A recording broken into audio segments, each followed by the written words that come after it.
Hi there. That you're watching this video right now tells me that you're at least curious about, or maybe even committed to, becoming a better communicator or a better presenter, maybe even a better public speaker. Great, you're in the right place at the right time. Here's why. Public speaking or effective communication skills are one of the most sought after skills in the entire professional and business world. The ability to stand up in front of a group of people of any size and compel them to action is one of the most powerful forms of influence on earth today. It's extremely valuable, and it's a skill that's absolutely worth developing. Here's the challenge. Many people start off afraid, like me. I used to be terrified of public speaking. I don't mean nervous. I don't mean that I was a little bit afraid or that I got a little nervousness in my belly. I mean that if you asked me to do a talk, there was almost no way you could ever convince me to do it. And if somehow you had the right leverage and you got me to say yes, I would feel sick for the weeks leading up to it, and I would actually lose weight. I was terrified. I would take the stage hoping there was something to hold on to so that I wouldn't fall over. And I would be concerned the entire time that I was simply going to forget my words, stumble along, and screw the whole thing up. I was afraid. And then I overcame it.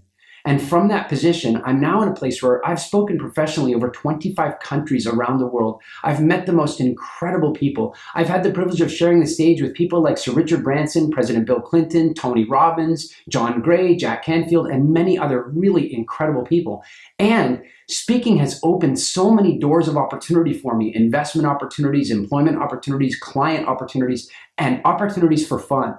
And so I'm really glad you're here right now, because I'm going to share with you 3 core things that can help you take your presentations and make them better, make them more influential, and make them more engaging for your audiences. Are you in? Are you ready? Because here we go with part 1.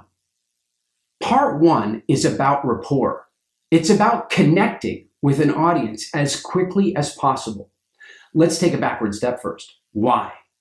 Why do we want to connect with them so quickly? And also, why is connecting with them so important? So in order to answer that, I think we need to get a time machine. And we need to go back hundreds of thousands of years. And we need to imagine early humans sitting around the fire. Remember, they didn't have Netflix and iTunes, right? How did they learn? How did they share their history? How did they teach each other? They did it through stories. And so as a result, we humans love both to tell and to hear great stories. It's in our nature. And so when somebody gets up to do a talk, and they figure out how to get quick rapport with an audience, they are invoking something magical, and that is the instinctive desire of an audience to be an audience. It starts, however, with rapport. Rapport is effectively a sense of resonance with the audience. It's what keeps them in the story. If you imagine, for example, what it's like to go to a movie where something happens in the movie that takes you out of the story, some really terrible wasted digital special effect that really just didn't work very well, or some bad acting, or something that just violates the laws of physics. It takes you out of the story for that moment. In other words, the movie breaks rapport with you. Well, a public speaker can do the exact same thing. The first key is to establish a really good connection with the audience. And in order to do that, we need to understand who that audience is. So first of all, it means understanding some of the demographics of the audience, like where are you geographically? What industry you're speaking in? What are some common themes that are interesting to your entire audience? I remember once getting invited to do a talk for an inner city school in London, England. These kids were tough kids. Some of them had already purchased their first weapons. They were not, simply growing up with white picket fences and going to daycare in the morning. These were tough kids. And so I was invited to come and do a talk for these kids because I too, as a kid, was homeless and I'd gone through my challenges. And so I thought it'd be fun to come and share with them, hey, it doesn't have to be this way. And so I got to the school, walked up to the headmistress, and I said, all right, I'm ready. Which class will I be speaking for? She said, all of them. I said, excuse me? Pardon me, what? What do you mean all of them? How many different classes do you have here? What's the age range of the school? Immediately thinking, I wish I'd done my research. At that point, she informed me that the school was kindergarten through grade 12. In other words, my audience would be made up of every child of every age from age 5 to 18 or 19 years old. And I was going to have to speak to all of them, about 200 of them, at the same time at General Assembly. Quickly, I started thinking to myself, what is in common with all of these kids? Not very much. Kids are a tough audience to begin with. They have short attention spans, especially today. So I had to immediately come up with some things that were in common. And I found 2 things immediately. One was they all like to play games. They all like to play games. So I thought of a game that they would all like to play. The second topic that I realized was common to all of them at the time I was doing this presentation was Harry Potter. Somehow J.K. Rowling had managed to write a book that appealed to everyone. If they were 5 years old, they liked Harry Potter. And if they're 18 or 19 years old, they might not admit it, but they liked Harry Potter. And so I interwove some Harry Potter metaphors and examples into my talk. And as a result, kept the kids completely at attention for about an hour and a half, to the point where I had teachers coming up to me afterwards saying, "How did you do that? I can't keep my one class, my one age group. I can't keep their attention for an hour. How did you do it with the whole room?" So how I did it was finding things that are common to the whole audience and being able to address those things. That's your first step. When you know you're giving a talk, whether it's for 4 people, 40 people, 400 people, you want to know who it is you're speaking to and figuring out what are their common concerns so that you can weave them into your talk and maybe even address those concerns for them. Now, the next step is recognizing that they all speak in different languages. I don't mean German, English, French, Italian, Swedish, and Norwegian. I mean that there are 3 core languages that people speak. And some people are bilingual, and some people are trilingual, and some people speak only one. These are the languages: visual, auditory, and kinesthetic. What this means is some people like a really fast communication. They talk fast, and they're loud, and there's a lot of passion in their voice and intensity. These people are often what we refer to as visual people. The reason that we refer to them as visual is that they kind of think in pictures, and since a picture's worth 1,000 words, they talk really quickly and intensely, painting all the colors. Here's the problem. Visual people do not generally have great rapport with people at the other end of the spectrum that are more kinesthetic or feeling-centered people. These people prefer slower, more considered, deliberate communication with punctuated pauses and time to reflect. And those people have almost no rapport with the visual people.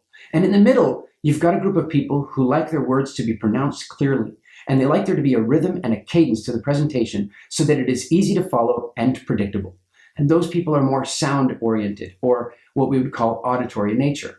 The challenge is there are some speakers who are truly only monolingual. They walk out on their stage and they're all about passion and motivation and excitement. And what's going to happen if they do that is about 2/3 of the audience is going to get up and leave. And if they are too polite to get up and leave, they're going to take out their phone and they're going to start doing something else. They're not going to be present to the message.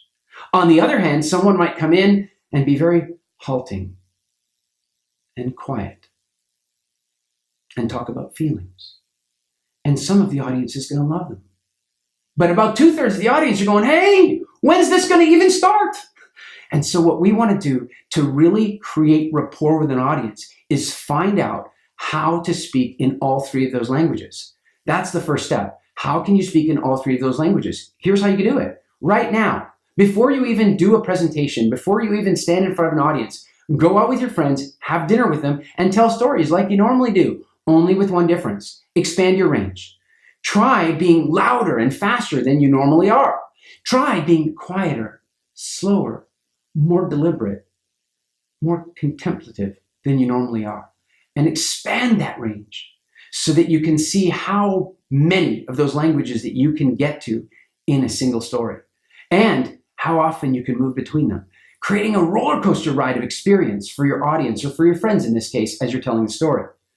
This one skill can change everything for many speakers. And believe me, you already know this, don't you? Haven't you been there where you've seen a talk where the speaker is just droning on and on and on? And frankly, rather than being a speaker, they should be an airline attendant telling you that in case the cabin depressurizes, oxygen masks will drop from the ceiling.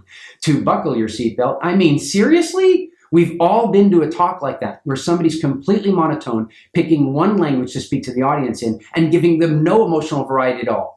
Absolutely no rapport. Any longer than 5 minutes in one modality like that, you're running the risk of breaking rapport. So now, let's talk about the third step. How to build rapport instantly the minute you start your presentation. I mean, look, you've got to choose one of those modalities to speak in, right?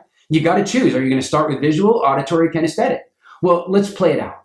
Imagine you start in visual. There's your audience. 4 people, 40 people, 400 people. Doesn't matter. You start in visual mode.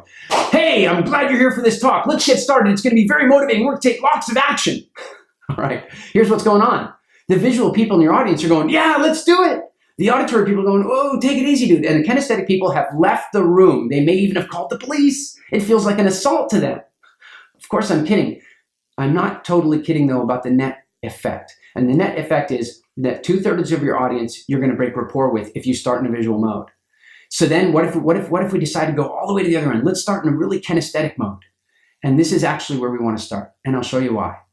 If we start in a kinesthetic mode, if we start with long pauses, if we start with connecting with the audience, just scanning the whole audience, taking them in and connecting with them, and beginning your presentation with deliberation, with power, with punctuated pauses, then what's going to happen right away is the kinesthetic people in the audience are in. And even though you may not at this point have rapport with the auditory or visual people, even at this point, if you don't have the connection with the auditory or visual people, you won't have turned them off. At worst, what's going to happen is the auditory and visual people won't know the talk has started yet. They'll be going, hey, what's that guy doing on the stage? I can't even hear him yet. Once you've got the kinesthetic people with you, then you can warm it up, increase the pace a little, add a little cadence. Ask them, how does this sound to you? I've got a message I want to share today, and begin to increase the level of auditory passion into the message. Now the auditory people are coming along for the ride. The kinesthetic people, you already had the rapport, they'll come with you. And once you've got those two groups, you can then step up the passion, the volume, and the intensity. And the other people will be going, wow, he finally started the talk. And the kinesthetic and auditory people, they'll come along for the ride, as long as you don't spend too much time in that purely visual mode. Once you've run that pattern, what many people call the charisma pattern, you will find that the best thing to do is to then create a bit of a roller coaster where you take people through those different emotional feelings all the way through your presentation. So to recap, first of all, find out what's in common for your audience and speak to those commonalities. Remember to use all three of the modalities so that you're speaking to the kinesthetic, to the auditory, and to the visual people all throughout your talk. And always remember to start with the charisma pattern. Begin with feelings, move to sounds, and then hit the visual before the roller coaster starts. If you just do this one video, if you just do this one part, you can massively transform the way you do presentations. Again, whether these are small presentations for 3 or 4 people or massive presentations in front of a television audience, the principles are the same. So go home, practice, and take these things on board. Are you ready for video 2?